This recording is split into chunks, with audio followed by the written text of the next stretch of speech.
Hello guys, welcome to my channel. As you know, I moved to the States almost 8 months ago and I haven't been home since January, and now it's August and it's the first time I came to Russia this year. And definitely every day I'm noticing differences in American and Russian lifestyle that are striking me and that are surprising me because I haven't noticed them before. And this is the video about those differences. So if you're interested in knowing them, please continue watching.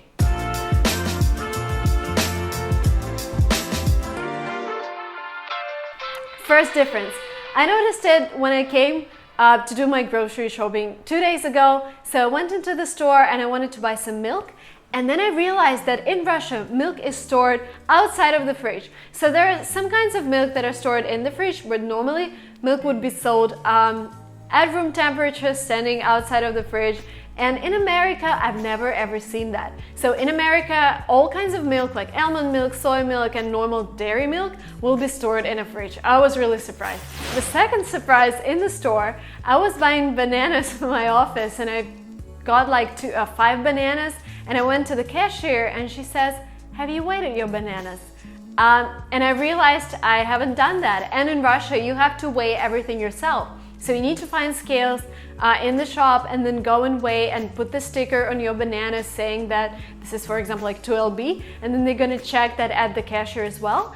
And yeah, this is how it works in Russia. In America, I've never ever had to weigh anything myself in a shop. You just go and you just give everything to the lady in the store and she would handle that for you. Difference number 3. Everything is included in price already. So in Russia, tax is already included and there won't be any surprises when you come to the cashier and realize that your purchase actually costs 10% more than it's stated on the price tag. So everything is included, and yeah, it makes life easier. You don't have to calculate. But on the other hand, in America, I'm already used to paying like extra tax at the cashier when I pay. Difference number 4. I know it's kind of, different for every single person, but for me, it's really important to drink kombucha every like 2 days. I love the taste and I love how it works in my body. I really feel the action of probiotics, especially when I go to McDonald's first and then get some kombucha. I really feel that my body is getting better at digesting food. In Russia, it's so hard to get kombucha, but I managed to do it. I think there is one shop selling kombucha in all of St. Petersburg. St. Petersburg is like 6 million people city. But I found kombucha, I got it, I'm so happy, it's back in the fridge.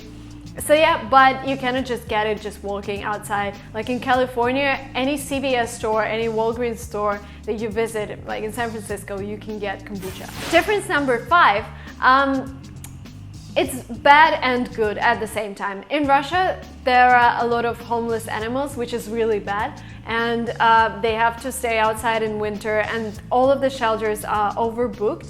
But at the same time, because I love cats and I cannot really see them in America because they're all at home, there are no homeless cats. In Russia, there are loads of homeless cats who are really friendly and I love communicating with them when I'm outside and like giving them some food. And I always have some cat food in my car, so I can drive around, and if I see a cat, I would always stop and like pat it and give it some food. And if you're from a country where you have a lot of homeless animals, please guys, buy some cat food, buy some dog food and feed them because they really need our help. And if you know any shelters, like every time when I come to Russia, I try to find hosts for a pet that I find outside on my street. So I use my Instagram because I have some followers and I ask people, maybe somebody's looking for a cat, don't buy an animal, just get it from a shelter or get it from the outside. There are so many cute pets who want to be at home. Difference number 6. I really like St. Petersburg time zone because my business, Linguature.com, would deal with study abroad. We send students all over the world to learn languages. And we have some students who go to China, which means that in the morning in Russia, I'm able to communicate with Chinese schools because they're still up. And then during the day, I'm able to communicate with European partners. And then in the evening, I'm still at the office, but New York wakes up and then finally California wakes up. So this time zone is GMT plus 3. Amazing for doing an international business. Number 7. Oh my God, guys. This is so frustrating here in Russia. So I arrived at the airport, which is an international airport in St. Petersburg. I walk into the restroom. The first sign that I see in the restroom, please do not smoke. But the second thing that I noticed is that it's full of smoke. Like I cannot even see the cabins because there is like smoke flying around, and I feel the smell of cigarettes.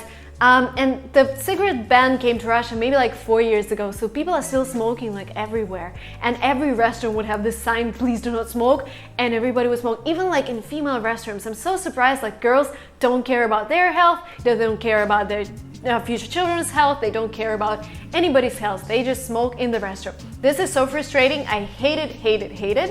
And I'm really happy that in America you cannot just go and smoke in a shopping center, in a restroom, because momentarily the alarm will go down, will go live, the alarm, you will hear the alarm and police will come and grab you and give you a fine. So I'm really against it, and I hope that Russia is going to improve soon, because the smoke, the smell of cigarettes really frustrates me.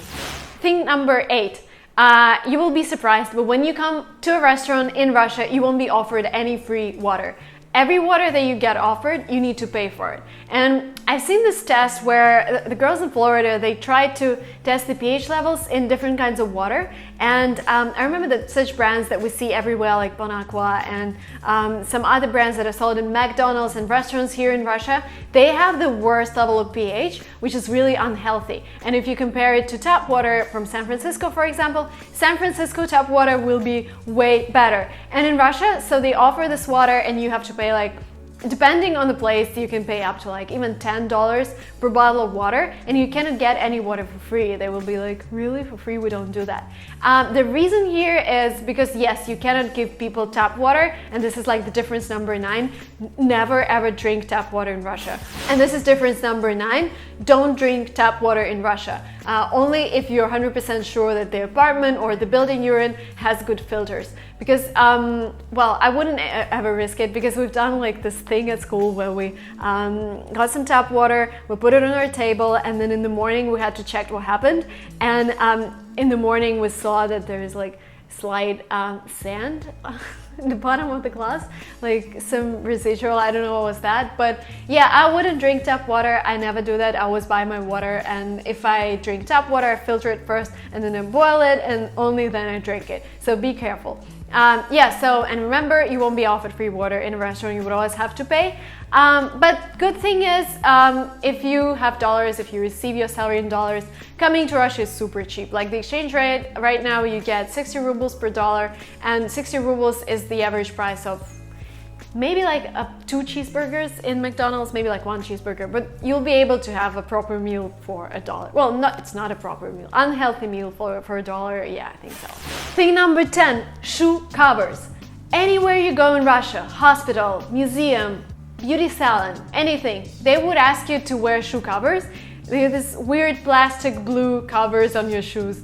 And in America, I only wore them once, and it was during the open house in San Jose, and the house cost like $2 million, and they had some particular kind of floors that they didn't really want to damage. But here, anywhere you go, they ask you to wear those shoe covers, maybe because it's dirty outside and you're bringing dirt from the outside to like a hospital. But then I know it also gets dirty in winter in Boston, for example, and they wouldn't ask you to wear shoe covers. But by the way, if this happens in your country, if they ask you to wear shoe covers everywhere, please comment down below. It's very interesting, because I haven't seen really any other country other than Russia asking you to wear shoe covers everywhere you go. And difference number 11 comprises several differences in how people drive cars here. So again, in California, it's all pretty much relaxed if you compare it to St. Petersburg, because in California, everybody's kind of polite. So if you're exiting a parking lot, people will let you out on the road. In Russia, you will have to wait in line until everybody passes, because everybody's in a hurry. St. Petersburg is a big city. Everybody wants to get home earlier or get to work earlier and get to work on time. And everybody's really aggressive. So if you have if you're driving at a slower pace, and if you have some space between the car that goes in front of you, like 100% somebody is gonna squeeze in and try to surpass you. Also, you cannot turn right on red in Russia. And I keep telling myself when I'm approaching the red light, I'm like, Please, Marina, stop. You cannot turn right. You have to remember that. And another thing, there are loads of old cars on the streets in St. Petersburg, and sometimes you hear this smell of a really old car, and I hope we're gonna have smoke checks sometime coming soon when they won't be able to let your car out unless it's checked for smog levels. Because yeah, it's like getting this smell from cigarettes. I don't really like it. So yeah, these are my 11 differences between American and Russian lifestyle. Please let me know in the comments below what else you've noticed, or maybe like what you think is different. Ask me any question, I'll be happy to answer it. If you're traveling to Russia, oh my god, give us the date. I'm so excited that people are coming to Russia like from foreign countries and learning about my culture. Don't forget to subscribe to this channel if you haven't yet, and like this video. This would mean that if you like it, this means I will know that you watched it till this moment, which is pretty cool. So yeah, thank you so much for watching this, and I'll see you in the next videos. Bye bye!